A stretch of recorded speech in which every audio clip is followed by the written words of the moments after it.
It's a very real concern for parents. Anytime they consider throwing a party for a teenage child, there's the chance that gate crashes might spoil the event, and the aftermath will lead the evening news. But help is at hand. We used whatever force is necessary to stop the threat, to take control of the situation. There is a gang mentality. They'll contact their friends and their friends will come, they'll come armed. Karl Thornton and his team have to be ready for anything. In 2008, Karl Thornton of 538 Security Services decided to donate part of their company profits to an NGO or non-government organization that helped rescue children from child trafficking in Southeast Asia. Over the years since, Karl has become more heavily involved in trying to infiltrate and eradicate child trafficking throughout Southeast Asia. Karl is now considered a specialist in dealing with child trafficking, and his organization, Silent Integrity, specializes in training and supplying personnel that specialize in trying to stop the child trafficking epidemic. This is Karl Thornton's and Silent Integrity's story.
So I first got involved in dealing in this area back in 2008, running a security company.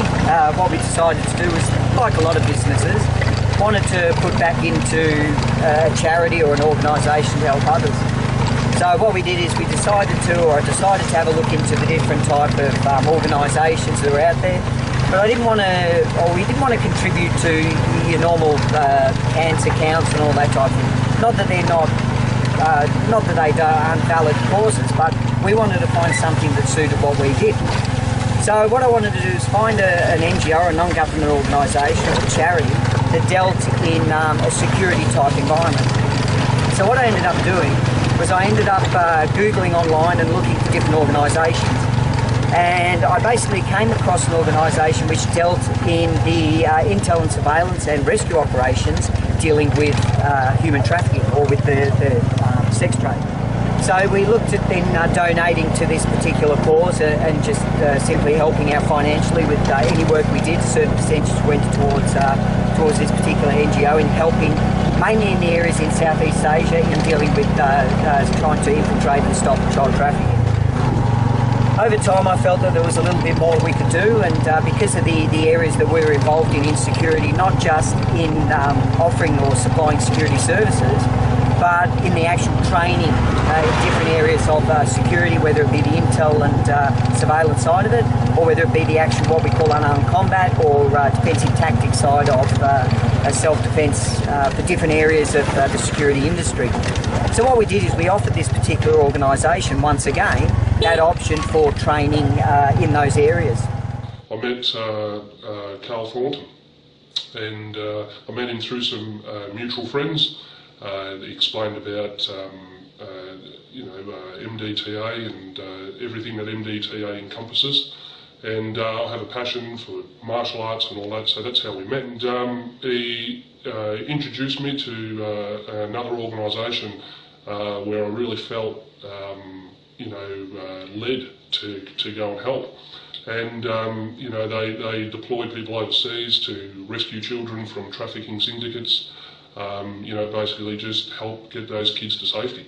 And that was something that really sparked up in me, because I thought, look, there's two reasons why I could probably do this. Number one is that I felt that I had the ability and capacity to be able to do that from the Defence Force training, but then also my passion and my heart and everything behind it is what really drove me. And I thought, if other people can do it, then a person of sort of my integrity and character, well then why would I want to stand on the sideline? I've known Karl Thornton for well over 15 years, and it is my pleasure to be able to say that he is a man of integrity. He is a man of his word. Whatever he says he will do, he does. So it is great to be able to go over to another country knowing that he is with you, and if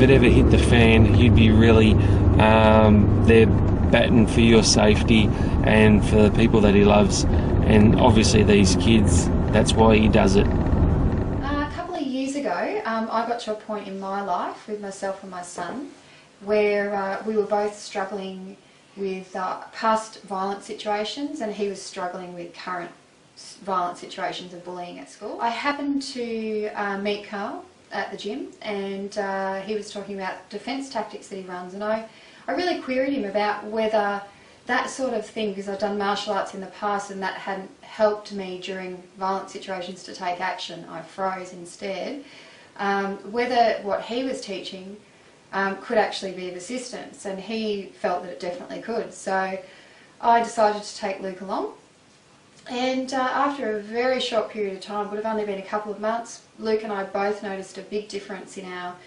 confidence levels, the way we walked, the way we spoke, much more assertive, both of us. Things at school for him had escalated and then de-escalated because he'd been able to stick up for himself verbally and physically if need be. Really felt that he's just such an upstanding person. He really showed that he had integrity, real care for others. And probably 6 months into doing the defence tactics, I found out about the work that he does rescuing children who are in the sex slave industry, and I just couldn't believe it. I knew of the aftercare and that sort of thing that occurred. That's very much in the media, but the actual getting in there and rescuing these children is not often seen in the media, and I was just astounded at what has to be done and how little is out there to actually get this job done, and that Karl's right in the thick of it. He trains people to work in that situation, he leads people in that situation, he works with other NGOs and groups, and he's just fully involved in it. And I just thought it was a real inspiration, really amazing that he takes his skills to the public and then also takes it out there professionally and on a community level to help others, and just to save these kids. It was just amazing, and I just felt that I wanted to do something. I wanted to be a part of it and to make a difference. Karl and his team at Silent Integrity provide volunteer operatives for intelligence gathering, covert surveillance, rescue operations, as well as training NGO personnel combating human trafficking. I think one thing people need to really understand about what it is that Silent Integrity to do and what it is that myself and my team do is we're not out there as mercenaries, or we're not out there putting our lives on the line in a way that is basically for hero status. One thing that we have a true belief in Silent Integrity is we're not after trophy hunters and what we call flag wavers. In other words, people getting involved simply to make themselves feel good about being involved and really not honestly being the type of person who really wants to make change. I probably have to say the start is that you know, I've always had a passion and a drive to do the right thing, and to do something that's worthwhile and good. When I was a young man, I joined the Department of Defence and served as a combat soldier for many years, and the career came to an end. And for many years I've been still searching for something to fill that void that was missing. As I said, you know, I've always had the plan to do the right thing, do something that's good and be a help to others. And then many years later, after the discharge from the Defence Force, I met Karl Thornton. So after meeting those people and going through some training and that, you know, we entered into with Silent Integrity. And you know, moving on with Silent Integrity on various deployments, it's just secured my heart even more so to help those kids.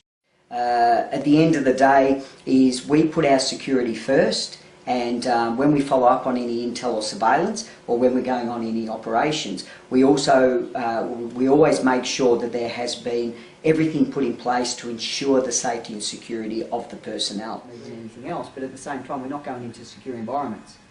So that's what's on my head, is to also fully understand that we are going into environments where we are dealing with dangerous people. Whenever you're involved in a situation where you're going to be stopping the funding through a lot of these criminal organisations, they're obviously not going to be too happy with what we're trying to do, so they're going to do whatever they can to try and stop us as well. So personnel who get involved with us, they are made fully aware of the risks that are involved, and that obviously we are dealing with criminal gangs or people who, as I say, are not going to stop at what they need to do to stop us interfering with their business. We're not mercenaries or seeking hero status, but the type of work we do leads us into areas and locations where there are obviously dangerous people or criminal syndicates that know that we're there to try and stop what they're doing and obviously stop their cash flow. So they will do whatever it takes to try and stop us from doing what we do. But that still won't deter us. We have a commitment to the children of Southeast Asia, and we will continue with that commitment. Basically what we do is we work against the criminal gangs, we work against corruption, but we're not there, as I say, to break laws and to try and gather hero status. It is dangerous work. Our guys are putting their lives on the line. They are involved in situations which many can't handle or wouldn't be able to face. But at the same time knowing 100% that it's not there about anything else than trying to rescue the kids, and we're not there to do any foolish or anything foolish or undertake anything which is going to jeopardise people's safety. We make sure that everything has been fully assessed, and that everything that we're about to do, we have the best possible protection or security in place, and then hopefully everything goes according to operational procedures. I've met Karl to the time, you know, that I've been on deployment with him. He's really an outstanding person, you know, not only because he's got a great heart in helping children, and, you know, he'll put aside his own safety just to make sure that a child is protected, a child is looked after, and you know, he puts himself in the middle of these situations so that he can defend the rights of children. Now, there's not many people that I know personally that would do that, even though they might have the right intention and they'll say, yeah, I'll do that, but it takes a special type of person. And you know, more to the point too is that he is a man that knows what he's talking about. He's a man that you can go over and you can do your job and you can know that he's got your back and you know that he knows what he's doing. You know, I've got full confidence in knowing that I can walk into an area and trust every decision that Karl makes. The people who get involved with silent integrity, basically there are what we call 3 areas. The first is those who want to get involved in the volunteer side of it, to help on fundraisers and to help raise awareness in relation to child trafficking. I've got receipts to give to offenders or taxpayers. Silent Integrity would like to thank everybody for coming tonight and supporting. We have those who have to go through a vetting process in relation to getting more involved in the administration side and the operational side of what we do in relation to the intel and surveillance, as well as the rescue operations. All the way through to personnel who are trained for deployment reasons, to actually go over there and get involved in gathering intelligence, undertaking surveillance, as well as rescue operations.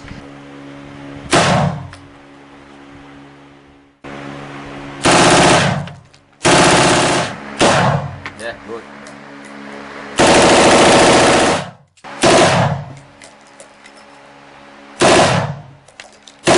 We do have a pretty strict vetting process because of the nature, obviously, of what we're doing. Our vetting process basically consists of people having to undergo psychological analyses, going through criminal history checks, as well as going through a pretty strict interview process, followed up by training in the areas that they will be deployed in, whether it be for that intelligence, surveillance, or whether it be for rescue operations. Many people tend to believe that you have to have a military or law enforcement background. The truth is we do have people who are operatives who do have a military and police background, but then we also have people from different areas or different industries. Basically, until you get a full understanding of what child trafficking is all about, there are different areas where we need key personnel that will have different qualities and different background and experience that will fit into those environments. The reason why I joined Silent Integrity was for 2 reasons. One, that being on a personal level, and the other one on a professional level. On the personal level, just like anyone else, you want to help these children that have got no chance of ever being saved or ever getting out of being trafficked. But as a child myself growing up, I was sexually abused. You get the scars throughout your whole life, popping its ugly head in certain areas, and you just got to deal with it. I don't know whether or not it'll ever go away, but you just learn to adapt and just to deal with it. But these kids that are being trafficked day in, day out, if they ever get out, really, when they're old enough, their life is just going to be totally wrecked. So, yeah, my heart, again, just like probably everyone else's, want to see these kids have an opportunity to be able to live their life without this crap going on. But yeah, we have a diverse background of people who are involved. Usually they'll contact us because they have a need to want to also do something about what's happening in relation to child trafficking, and we tend to then sit down and go over it with them and find out in which way that would best suit them. The situation I was in life was one where I didn't have the funding that I could help, which I would have loved to, so I thought, well, I have time. So I decided to, you know, just try to come up with some ideas about fundraising that might work, and we ran a couple of fundraisers and they went really well. Back of a seat, people won't even realise what it is and peel it off, I don't know. Even if... Or if you just want to chew. Fantastic getting out into the community and really spreading the word, and a lot of people had absolutely no idea, for one, that it goes on, and secondly, that there's really not a big movement in the sense of getting the kids out of the situation. It's all about the aftercare, and we really don't know about how these kids get out and what they're going through. So it's really great to raise that awareness, and people are just, you know, really jump on board and are interested in helping, which is it's fantastic. It's yeah, it's been a great journey, and all the people that I work with Inside Integrity are just wonderful people who have a great heart and who are in it for the right reason. It's not about, it's not about getting attention, getting trophies, getting anything like that. It's all about the children, and it's all about rescuing these kids out of the destitute situation that they're in.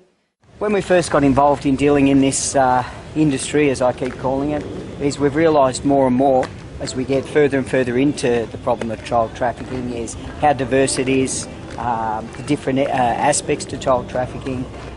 It's not just criminal syndicates, it's a culture, it's a family belief. The more we've understood that there is a need for education processes, there is a good need for changing the belief and the culture about their children.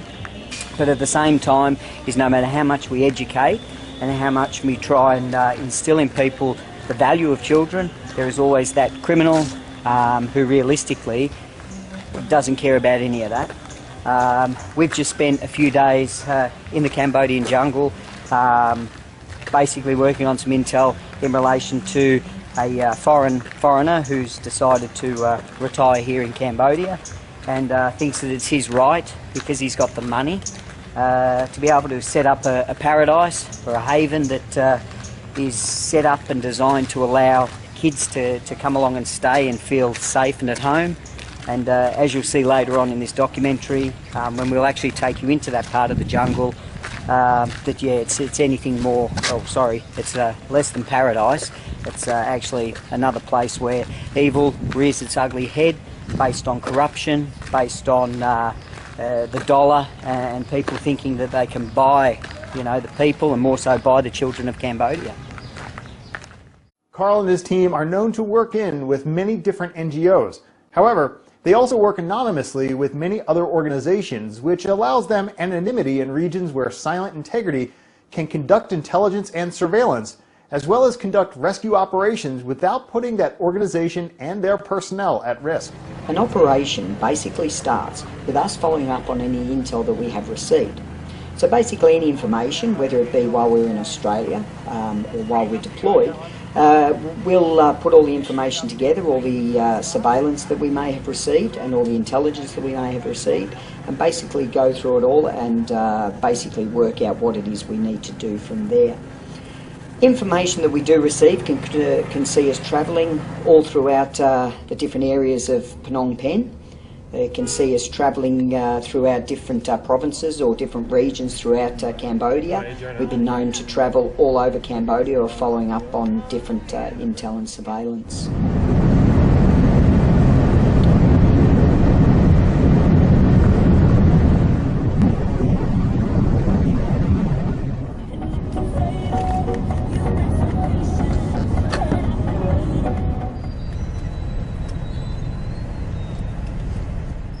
Following up on intel and surveillance can also see us travelling as far out as the Cambodian jungle. Sometimes there is a need to access certain areas via tuk-tuk or motor vehicle, and then other times it does require us to basically follow up on the intel or follow up on the information by foot.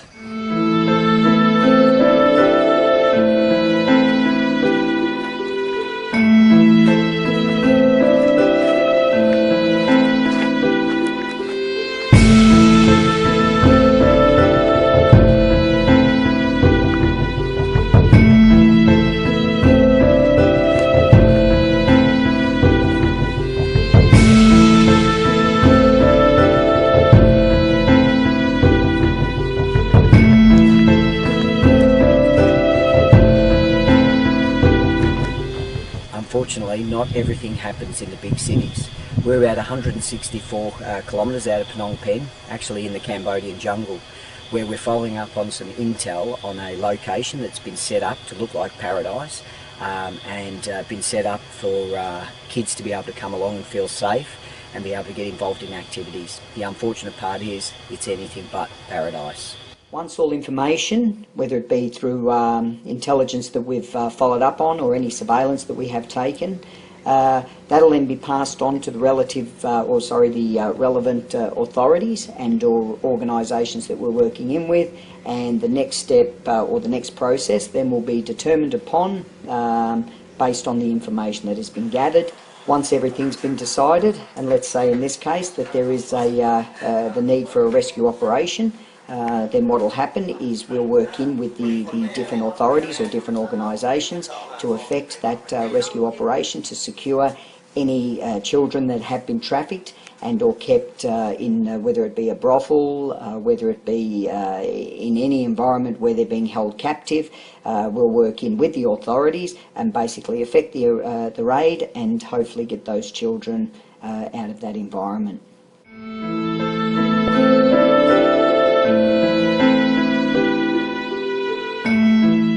We have a term which is used, what we call going down the rabbit hole. And basically what that means is anybody who starts to investigate or get involved in child trafficking or understanding what it's all about is you have your top layer, which is basically areas which the general public know about in different countries in relation to prostitution and being able to find and seek out and find information in relation to underage children in regards to the sex trade. So all along these streets here in Cambodia, in Phnom Penh in the city, all these streets along here cater to a lot of the tourists, cater to a lot of those who are coming here for all the wrong reasons. Sometimes it's not easy to find younger. You might get your 16-year-olds and your 17-year-olds, but there are sometimes younger girls that can be found in these areas. But then we have what we call going down the rabbit hole, which means going further and further down into areas which one side of me always says to myself, I wish people could come along and see this to get a full understanding of what these kids go through and the environments and what they face, to really push people to do something to stop what's going on. And then on the other hand, I think to myself that I wish nobody had to see that and nobody had to experience that. Is when you're talking about going into what they call lockups, where you'll have rooms down each side, little concrete rooms, basically a brothel, but we call them a lockup because basically the children are locked up in there 24/7. You might have, say, 3 in a room, and basically the pedophile will pay whatever it is for him to be able to go in there and basically walk through there and select the child that he likes, and if he's got the money, basically do whatever he likes. Even to the point where in some of these places they have what they call virgin rooms, where people with money can pay to basically have sex with a virgin and be able to film it to keep themselves a memento of what they've done. So, you know, I've faced and seen and been involved in rescue operations, rescuing girls out of areas and basically rooms that you're not even fit for a dog, where they're expected to perform sexual acts to please the pedophile, while in a room where there's garbage over in one corner, there's mould on the walls, it's just, as I say, not fit for an animal. These pedophiles, they don't care, they're just there for their own gratification. But when you see these sort of things firsthand and you understand the reality of what these kids face, it's something that, as I say, you want to be able to turn around and bring people in and say, have a look, this is what we're allowing to happen in the world today. This is what we're allowing to happen to children across the world. We're only dealing in one area in Southeast Asia at the moment, and we specialise in an area. We specialise in trying to fight against the sex trade. But there's so many different industries within human trafficking and within child trafficking, whether it be for forced labour, whether it be working on fishing boats, whether it be working on farms, whether it be working as servants in homes, whether it be for body parts, no matter what it's for, forced marriages, adoption. There are so many different areas in relation to child trafficking, and we're focusing on just one, because there is so much out there that we can't cover everything at once. We've been asked to work in many different countries and work with many different organisations. And as much as we want to and we'd love to work in with everybody, unfortunately, if we spread ourselves out too far, we wouldn't get anything done. So generally what we're doing is we focus mainly in Southeast Asia. At the moment, predominantly in Cambodia. I still work in with and train personnel and teams who work anonymously through other organisations in Burma and in Thailand. But it's one of those areas where realistically something needs to be done. We really need to take a firm stand on not just human trafficking, but more so on child trafficking. I have a pretty basic belief, which I've had from day one, that I understand that the poverty and I understand that the lack of opportunities will force people into situations that many of us wouldn't understand unless we face those situations. But at the end of the day, if you've had a child and you find that you are in a situation where you cannot survive and you need to make some choices for the family as a whole, I don't care. Go off and sell yourself into prostitution, you know, disfigure yourself if you want to go out there and try and beg for money. I can understand all that side of it, but what I never understand, or will never understand, is that when we all of a sudden take that option to then sell off a child to solve that problem. As much as we may give birth to that child, we don't own that child. We cannot sell that child off simply for our own financial gain or for the security of our family. You do not have the right to sell that child. That child is a gift and you do not have a right to do that. There is a term that's used and believed in many parts of the culture of, say, Cambodia or through the Khmer people, which is that you owe me milk money.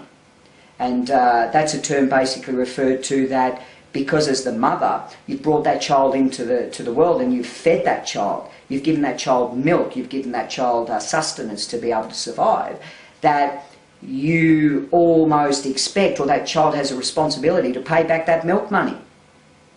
And that if there is a problem within the family or there's a need and that child can fulfill that need by selling that child off, then that is almost expected of that child.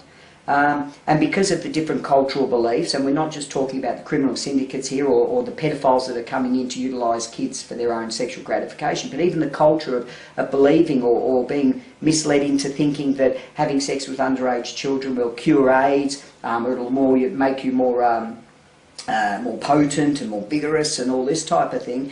These are things that, yes, we can change the psychology through education processes. That is not the case, that this will not work. We can't change the criminal mind, but we can change that perception that the child is not a commodity or an asset. The child is a gift. So that is a strong belief that I've always had, that even from day one, is that at the end of the day, is nobody has the right to decide that for the child. You know, from seeing that what they live in, to experiencing their culture, to experiencing and seeing all the different things that that they have to deal with from a day-to-day basis. It's very different to what we are used to in a very good environment. And you know, we go to a good, safe school. We might have a safe family. We might have safe playgrounds. But these kids don't necessarily all experience that. And they're always in trouble. You know, they don't even need to step outside into their street, and you know, they're targeted. You know, they could be at home in their beds, they're targeted.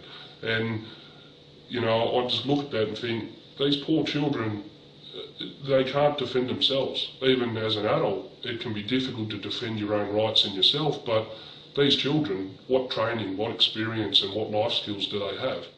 I talk to many people and basically explain what it is we do and how I got involved and all that type of thing. And one of the common questions that's always raised is, at the end of the day, but do you really think you're going to stop it? You know, if it is one of the biggest growing criminal enterprises, if there are more and more children or more humans in total being held in slavery at the moment, how are you going to change it? How are you going to stop it? Don't you feel as though that, you know, it's basically you're fighting a losing cause? And once again, we have to go into these things, and my true belief is if we can stop it for one child, that's all that matters. Sometimes our intel and surveillance can take, you know, months. I've worked on intel for 8 or 9 to say 12 months, where we've gone over to follow up, and basically it's led us nowhere. Sometimes we have operatives that are out there that are working on different operations where, you know, they feel as though they're not gathering enough information, or they're only getting a little bit here and there. It's not about trying to, every time we go over and rush in and have a huge success in raids and, as I said before, gathering trophies. It's not about that. My true belief is, as long as we're working towards trying to deal with every area, and as long as our focus is on trying to rescue these children, whether we rescue one, and I've been involved in rescue operations that has rescued more than one child, so it's not about how many, it's just about having that commitment to and the belief of if we can rescue just one, that's all we can ask for. And so now we're about to head down to what is called like a shanty town on the water. And unfortunately these places don't have any options where if something does go wrong and a child is basically kidnapped, there's basically no recourse, nobody to go to and nobody to help.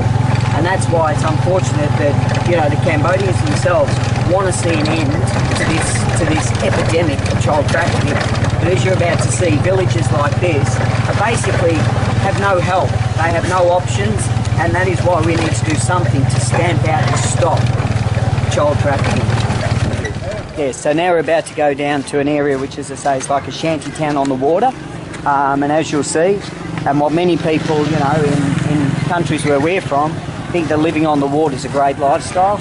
Well, when you have a look, and the unfortunate part is you can't smell and feel everything that, you know, our senses are getting here, but as you'll see, it's a totally different environment.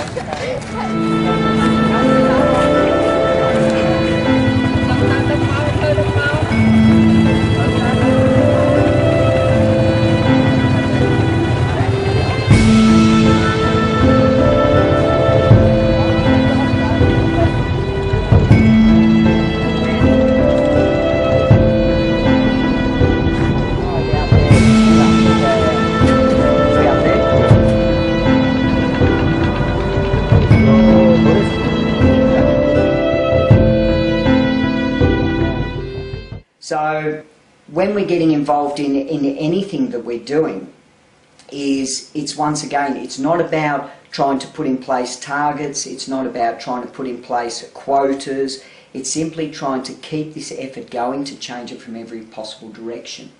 Silent Integrity does focus on the intel, surveillance and rescue operations. But what we also do is through MDTA, which is our training organisation, is we also look at working in with different organisations, whether it be law enforcement, whether it be government bodies, whether it be non-government organisations. We also work in with different organisations looking at how we can affect change in relation to, say, corruption, or look at the professionalism in the way of, or the different areas of anti-human trafficking.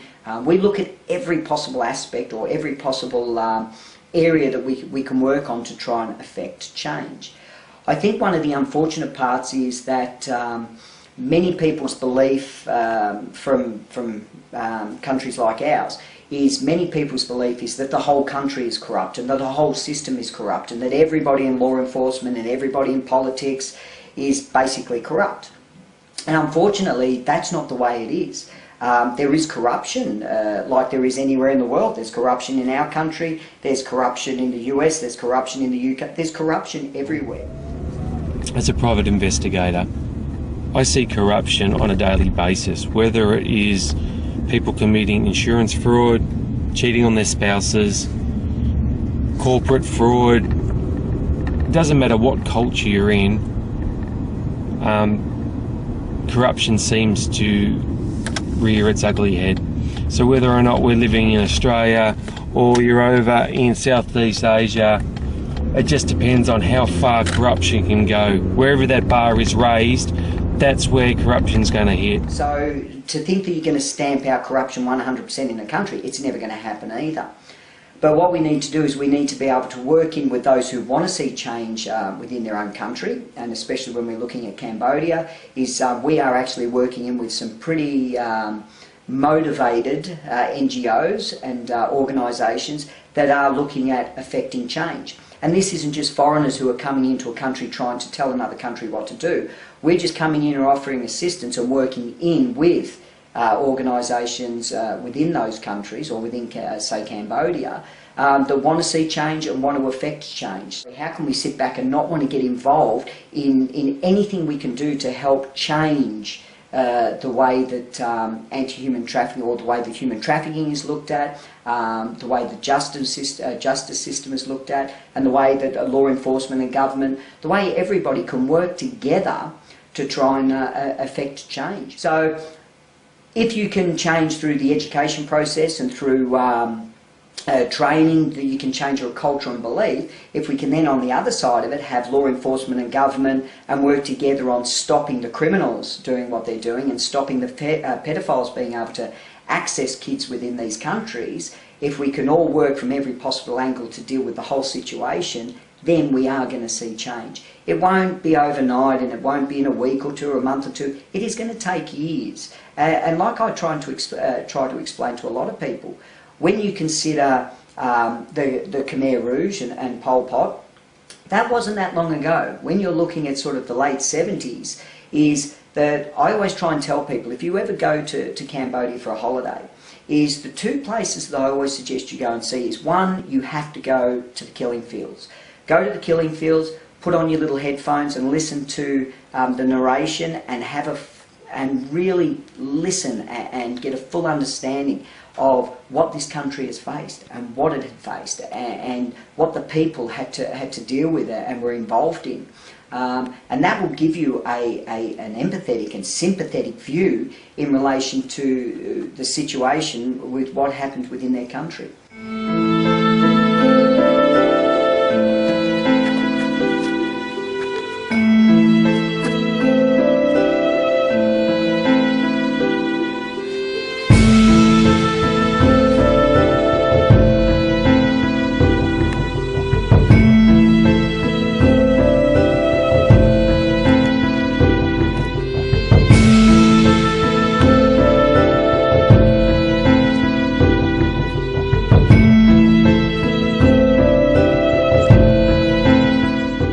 There's also another place in Cambodia called S21, which is basically a school that was converted into a prison to hold people there before they were then transported off to the killing fields. And if you take a tour through this place, what you'll see is there's a lot of rooms you can go into and see how people were held and captured, how they were tortured, not just men but families, women, children, and it is an experience to walk through and read, go through the information, and once again get a full understanding of what these people face.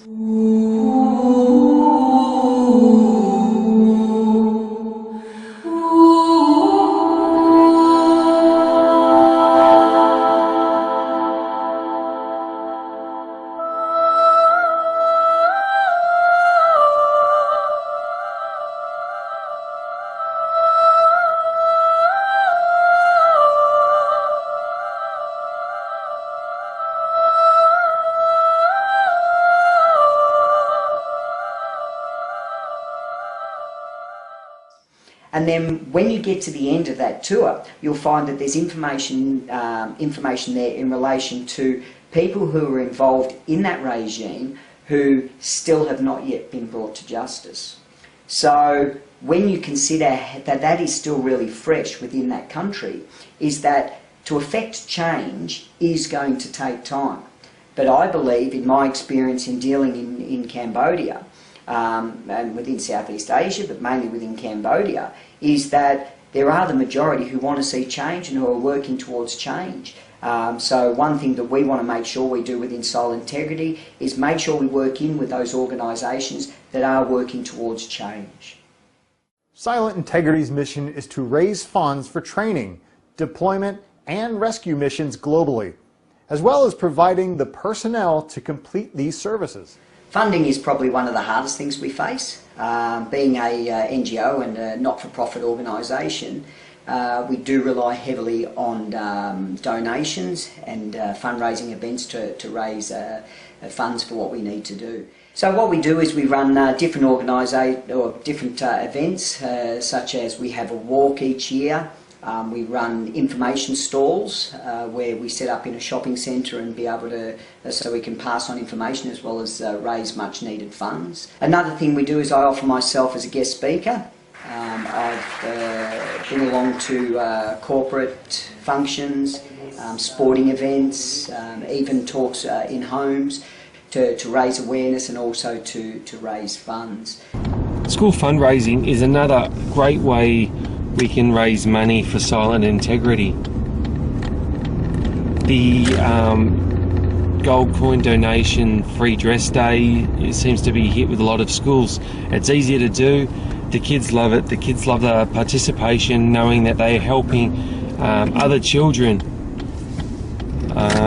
to be able to say that, yep, they help rescue kids of similar age and younger out of the sex industry. Hold regular movie nights where we'll run a family movie, and that allows people to come along and support what we're doing. We have been very successful with our movie nights, and we do run those on a pretty regular basis. Once again, that's all run by volunteers who are there to try and help raise awareness and obviously raise funds. No, I'm not. My wife and I run a business called MDTA, or Modern Defensive Tactics Australia, and my background is as a defensive tactics instructor and working in the security industry. So we run basically defensive tactics programs for corporate, for security, for law enforcement, as well as general public classes for general self-defence. It's within that area that we run workshops and seminars like female self-defence seminars or mixed self-defence seminars. And from those seminars, basically all profits from those also go into silent integrity. Sliding. Once again, using my wrist to pull in, pull it straight to the centre. Your face is already there, just yeah. So although MDTA is a business, what we try and do, or my wife and I try and do, is most of the seminars and a lot of the profits that we generate through our business MDTA also goes into silent integrity to help fund what we're trying to do overseas. So look, we're always open for suggestions. We've had people who are looking at running silent auction nights and running other events, personal development days, or anything that can help us raise funds for silent integrity. So yeah, that's what we look at, is any possible opportunity to be able to raise funds, and more importantly awareness for what's happening in relation to child trafficking. Silent Integrity is so focused on change that they not only work with anti-child trafficking organizations, Karl and his team have established contacts and assets that live in these countries that also want to see change. One thing I have established over the years is many good contacts, some contacts that have actually become friends, and some genuine people who really want to see a change within their country.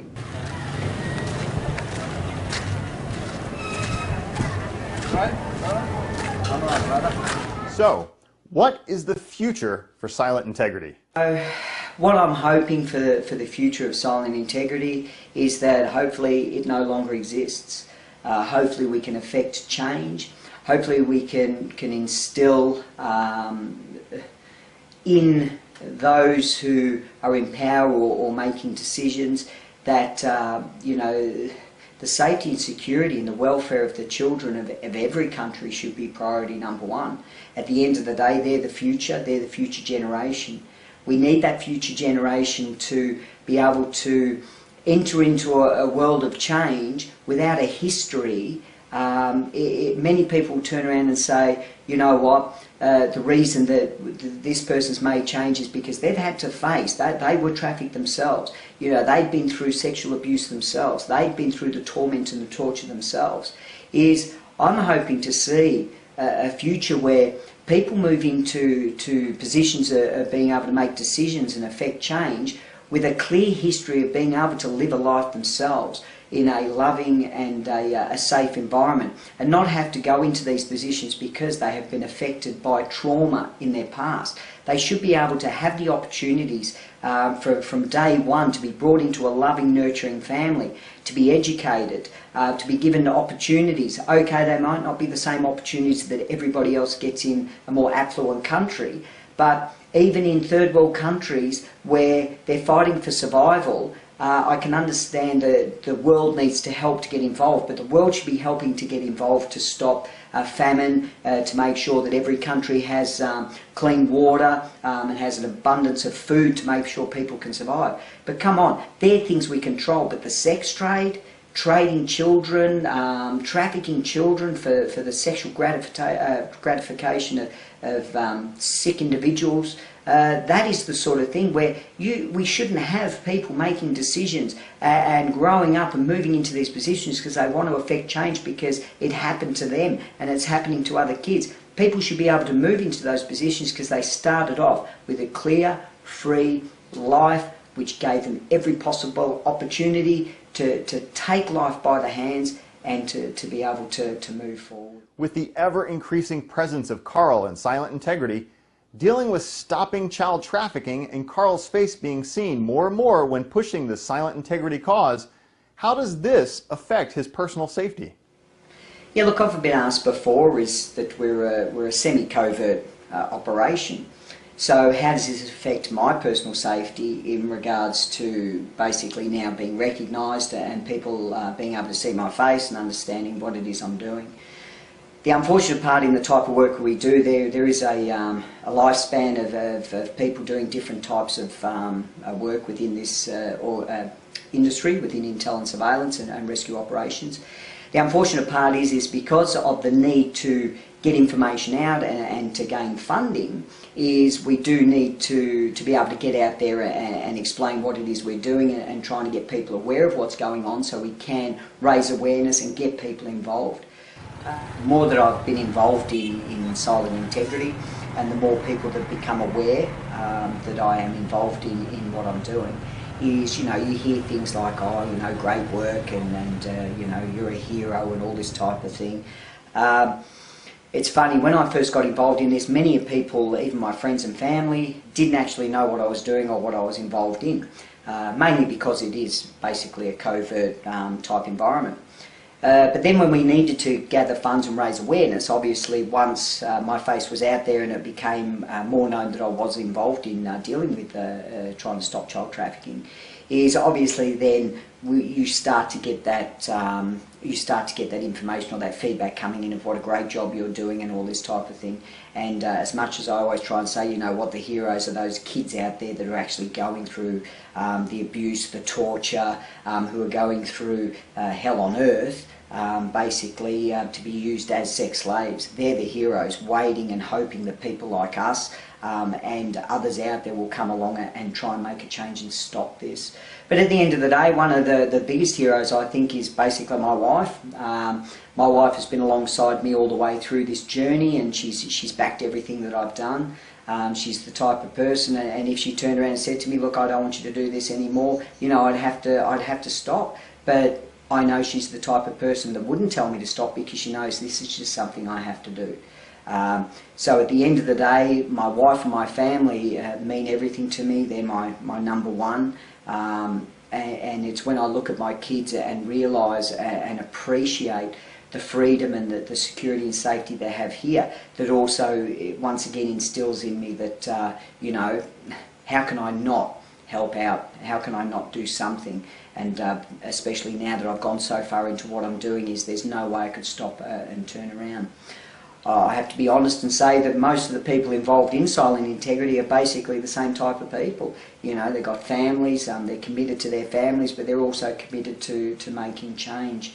So, Silent Integrity for a long time there, and it was actually the board who pushed me more and more to let people know or use myself as the figurehead to say, hey, look, this is what we're doing. But at the end of the day, Silent Integrity is not about me. Silent Integrity is not even about the team. Silent Integrity is about the children and trying to make sure that we do something to stop the injustices, to stop the abuse of the children across the globe.